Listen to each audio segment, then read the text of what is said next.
So what you're getting is a metal laser pointer that runs at about 532 nanometers, and what that refers to is the wavelength of the laser.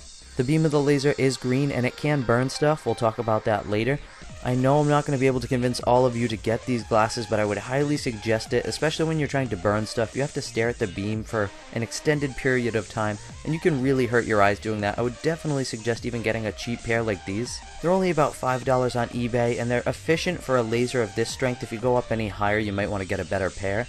But these are definitely a must-have if you intend on burning stuff, because you'll have to stare at that focused beam for extended periods of time, and you definitely don't want to risk permanent eye damage. And another aspect of the Laser 303 I wanted to show you guys is that they actually have a key switch on the bottom that you can make it dead and nobody will be able to use it. They claim that this is due to federal regulations that they're required to have a key switch on the bottom, but I'm not sure how truthful that is, because I do have a laser that's equally as powerful as this one that doesn't have a key switch, so I don't know. It is a cool little feature to have, I guess, if you don't want somebody using your laser.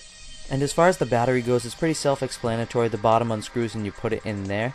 This top part right here unscrews as well, and that lets you get access to the lens itself.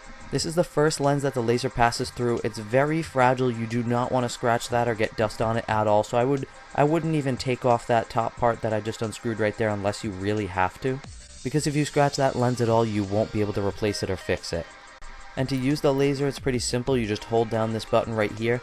But once you have that unscrewed, you'll have access to your laser's focus now. The top part of this unscrews a little further. This doesn't unscrew all the way. This won't come off, so don't try to make it come off.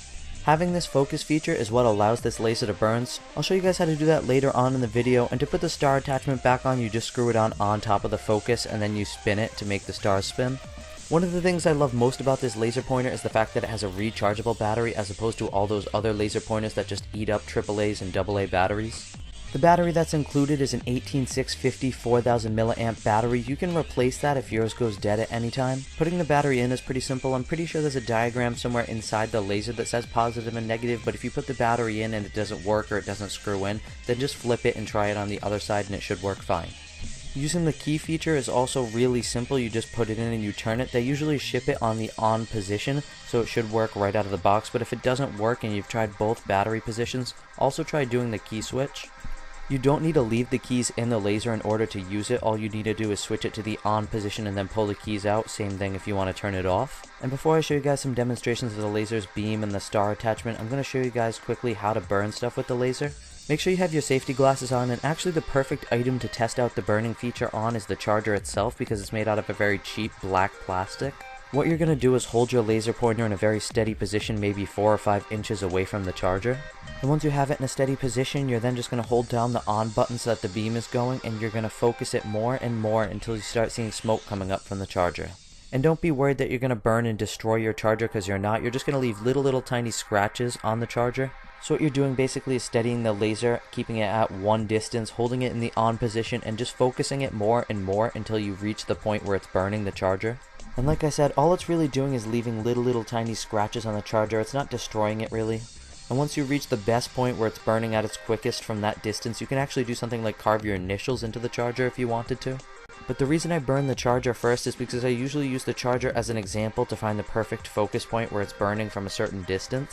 But this is definitely the best one, and this is on a foggy day. You get this same exact effect at night, but it's kind of hard to film the laser itself at night. This is on a foggy day, and the laser beam is completely visible. It's actually even more visible than it is on the camera.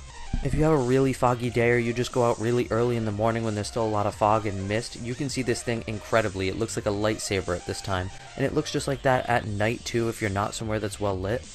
I really like the metal build. I really like how durable it is on the outside. Even though that lens may not be too durable, the metal feel to it, it just really makes it feel like it's worth more than what you're paying for.